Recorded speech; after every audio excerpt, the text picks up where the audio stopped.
بسم اللہ الرحمن الرحیم اولئک هم المتقون صدق اللہ العظیم۔ ہماری آج کی نشست حضرت ابو بکر صدیق رضی اللہ تعالی عنہ کے حوالہ سے ہے۔ ابو بکر صدیق رضی اللہ تعالی عنہ کے فضائل مناقب مزید آگے نشستوں کے اندر ذکر کرتے رہیں گے۔ چند کا ذکر کر کے تو آج میں ان باتوں کا ذکر کروں گا جو دو چار ان کے اوپر اعتراضات لگائے جاتے ہیں۔ ایک دفعہ حضرت ابو ہریرہ رضی اللہ تعالی عنہ سے روایت ہے، سنن ابی داؤد کی یہ روایت ہے، جس کے اندر نبی علیہ الصلوۃ والسلام نے ارشاد فرمایا کہ جبرائیل علیہ السلام میرے پاس آئے اور مجھے جنت دکھائی اور جنت کا وہ دروازہ دکھلایا جس کے اندر سے میری امت کو گزارا جائے گا، جنت میں داخلہ ہوگا۔ یہ سن کر حضرت ابو بکر صدیق رضی اللہ تعالی عنہ نے عرض کیا،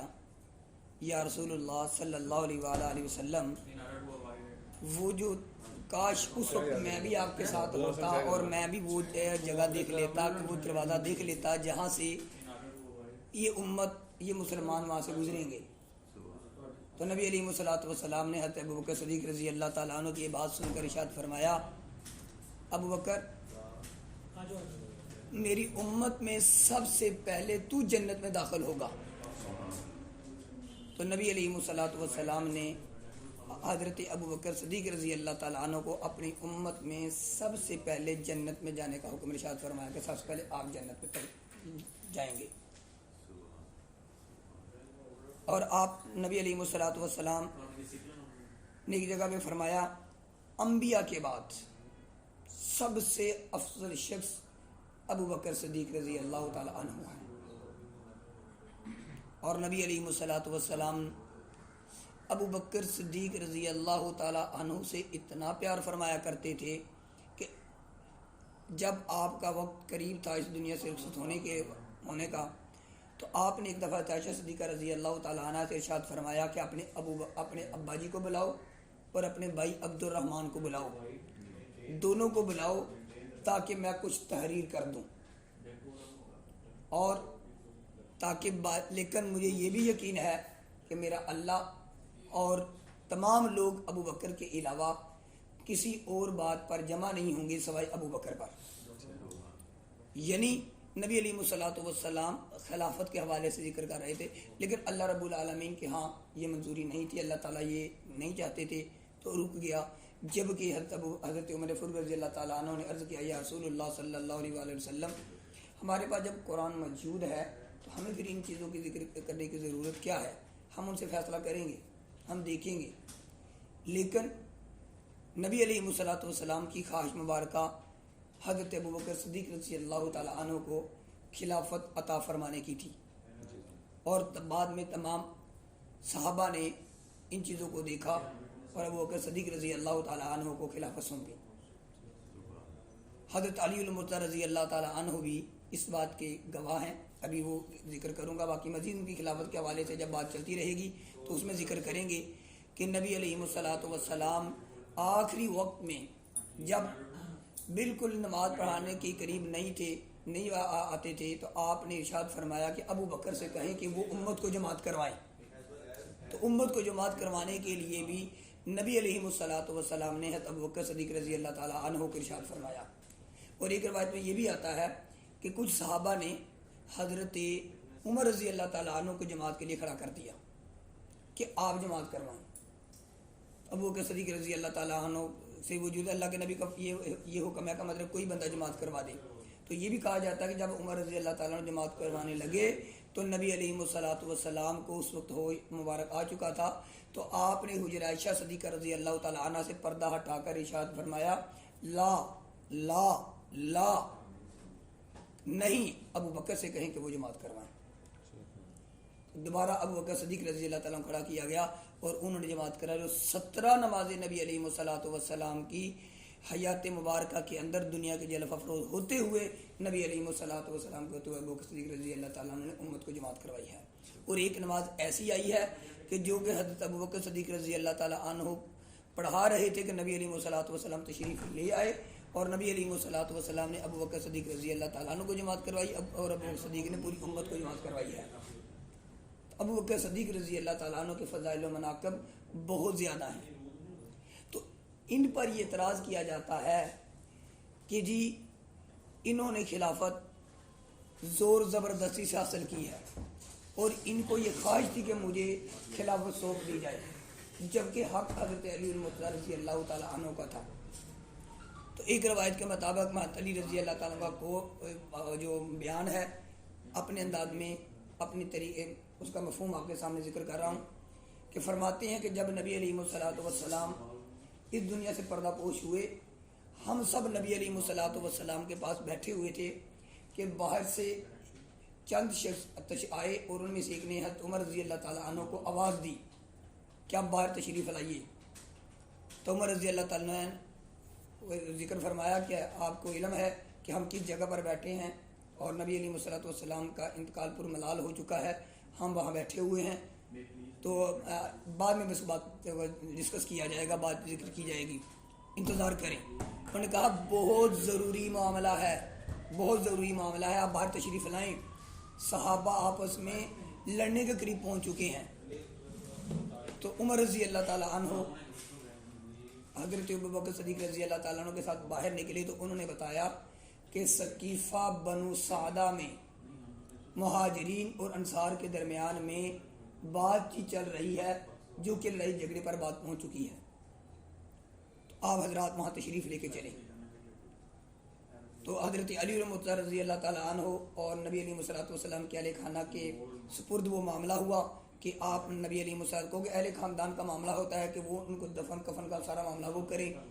تو حضرت علی المرتضیٰ رضی اللہ تعالیٰ کو سونپ کر یہ دونوں صحابین تشریف لے گئے۔ بنو ثقیفہ میں جب پہنچے تو وہاں مہاجرین اور انصار خلافت کے حوالے سے ذکر کر رہے تھے کہ جی خلیفہ ہم میں سے بنیں گے۔ انصار اپنی ساری چیزیں بتاتے جا رہے تھے، بہت سارے اپنے فضائل و مناقب بیان کیے۔ اس طرح مہاجرین میں سے کوئی بڑا وہاں اس وقت موجود نہیں تھا جو بڑے صحابہ میں سے تھے، تو وہ اس وقت خاموش تھے، اور ابھی ان کے بحث و بازار تکرار چل رہا تھا، اور وہ کہتے نہیں ہم میں سے بنیں گے۔ تو جب ابوبکر صدیق رضی اللہ تعالیٰ نے سب کی بات کو سنا، سب کی بات کو سننے کے بعد آپ نے فرمایا کہ انصار کی قربانیاں اور ان کے فضائل بھی اپنی جگہ پر ہیں، اور مہاجرین کے فضائل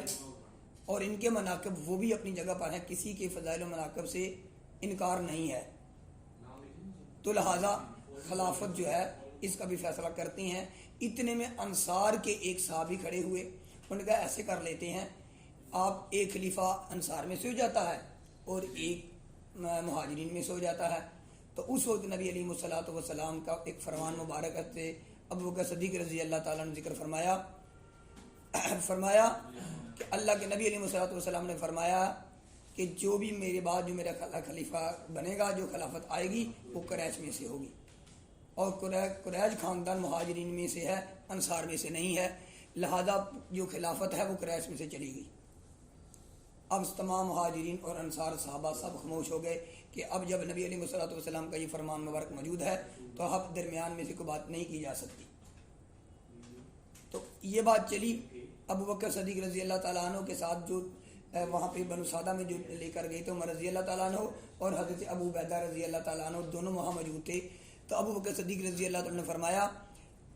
عمر بھی موجود ہیں اور ابو عبیدہ بھی موجود ہیں، دونوں میں سے کسی ایک کو خلیفہ چن لیا جائے۔ ابوبکر صدیق رضی اللہ تعالیٰ نے جب یہ ذکر کیا تو عمر رضی اللہ عنہ کھڑے ہوئے اور فرمایا اللہ کے نبی علیہ الصلوۃ والسلام نے اپنی حیات طیبہ کے اندر مصلی آپ کو دیا ہے اور آپ ہم سے سب سے افضل ہیں، لہٰذا یہ خلافت بھی آپ کے ہے۔ فوراً بیعت فرمائی، ابو عبیدہ رضی اللہ عنہ بیعت فرمائی، دیکھتے وہ پورے مہاجرین انصار نے آپ رضی اللہ تعالیٰ عنہ کے ہاتھ پر بیعت فرما لی اور بیعت کر کے تشریف لے آئے۔ تو کہنے والوں نے یہ کہا کہ دیکھیں ان کو خلافت کی پڑ گئی، جبکہ نبی علیہ الصلوۃ والسلام کو دفن کفن کے لیے جلدی کرنا چاہیے تھا، اور 3 دن تک آپ نبی علیہ الصلوۃ والسلام کو دفن نہیں کیا۔ یہ کتنا بڑا ظلم کر دیا ہے۔ تو اس میں پہلی بات تو یہ ہے کہ مہاجرین اور انصار کے لیے بلائے گئے تھے، یہ خود نہیں گئے تھے اور مسئلہ حل کرنے کے لیے گئے تھے. اگر یہ نہ جاتے تو وہاں یہ بات نہ آتی جو کہ ابو بکر صدیق رضی اللہ تعالیٰ نے نبی علیہ السلام کا فرمان مبارک سنا کے مہاجرین اور انصار کے درمیان جو ایک بات چل رہی تھی اس کو ختم فرما دیا. اور جب کسی جگہ پہ یہ معاملہ ہو جائے تو ایک بندے کو سربراہ ہونا ضروری ہوتا ہے. اگر ایک بندہ سربراہ نہ ہو تو پھر لڑائی جھگڑے ہر کوئی اپنی اپنی رائے پیش کر سکتا ہے اور بعد میں وہ چیزیں پیش آئیں. ابھی ان کا بھی تذکرہ کرتا ہوں. تو اس وقت ابو بکر صدیق رضی اللہ تعالیٰ عنہ کو جب امیر بنا دیا گیا، کوئی معاملہ آیا تو فوراً حل ہوا کہ ابو بکر کی طرف دیکھیں جو وہ کیا کہتے ہیں، امیر جو فیصلہ کریں گے وہ کر لیا جائے گا. اب وہاں پہ امیر مقرر ہو گئے. جب وہاں سے تشریف لے کر واپس آئے اور وہاں نبی علیہ السلام کو 3 دن تک جو رکھا، اس کی وجہ کیا تھی؟ اس کی وجہ یہ تھی کہ اب نبی علیہ السلام کی ذات اقدس امام الانبیاء ہیں، خاتم الانبیاء ہیں، سید الاولین والمرسلین صلی اللہ علیہ وآلہ وسلم کی ذات اقدس، ان کے لیے دور دور تک لوگوں کو بلایا گیا. اطلاع دی گئی صحابہ کو کہ نبی علیہ السلام اس دنیا سے پردہ پوش ہو چکے ہیں، تو آپ آ جائیں اور زیارت کر لی جائے. اور آپ اپنی دنیا کے لحاظ سے دیکھیں کہ ایک اللہ کا بندہ، نیک ولی اللہ، ہمارے بزرگ، ہمارے پیر و مرشد، ہمارے رہبر رہنما، اگر وہ انتقال کر جائیں اور ان کی آخری زیارت کروانے کے لیے لوگوں کو بلایا جائے تو ان کے مریدین اگر کوئی 30 40 50 ہزار کے قریب ہوں اور وہ ان کی زیارت کے لیے آ جائیں تو جو بھی دیکھتا ہے پھر وہ ان کو ہی دیکھتا رہتا ہے. ان کی دل ہی نہیں کرتا کہ میں ان کے چہرے سے اپنی نظر کو ہٹاؤں، کہ میں اپنے بزرگ کی، اپنے پیر کی جو ان کی زیارت ہی کرتا رہوں جتنی دیر تک دے رہا ہوں. تو ابھی وہ ہٹنا نہیں پتا، دوسرا چاہتا کہ میں بھی دیکھ لوں. تو ایک ایک کر کے بھی اگر کریں تو 30 40 ہزار بندے نے دیکھنا تو کتنا، اس وقت تو 1.25 لاکھ صحابہ تھے اور وہ امام الانبیاء تھے جن کی زیارت کرنی تھی. اور ابھی تو پھر بھی اعلان ہو جاتا ہے، لوگوں کو بتایا جاتا ہے. تو اس وقت تو اس طرح کے ذرائع ابلاغ بھی نہیں تھے کہ فوراً اطلاع دی جاتی. پھر صحابہ رضوان اللہ تعالیٰ علیہ اجمعین تشریف لے کر آئے. پھر وہ اس طرح اس وجہ سے تمام صحابہ کو زیارت کرواتے ہوئے وقت لگ گیا. دوسری بات یہ ہے کہ کوئی ایسا معاملہ بھی نہیں ہے کہ کوئی ایسی کوئی میت ہو جس کے خراب ہونے کا خدشہ ہو، کہ معاملات ہو کہ تو اس حوالے سے میں بھی پرابلم ہوتی ہے. تو الحمدللہ نبی علیہ السلام کا جسد اقدس جو ہے وہ تو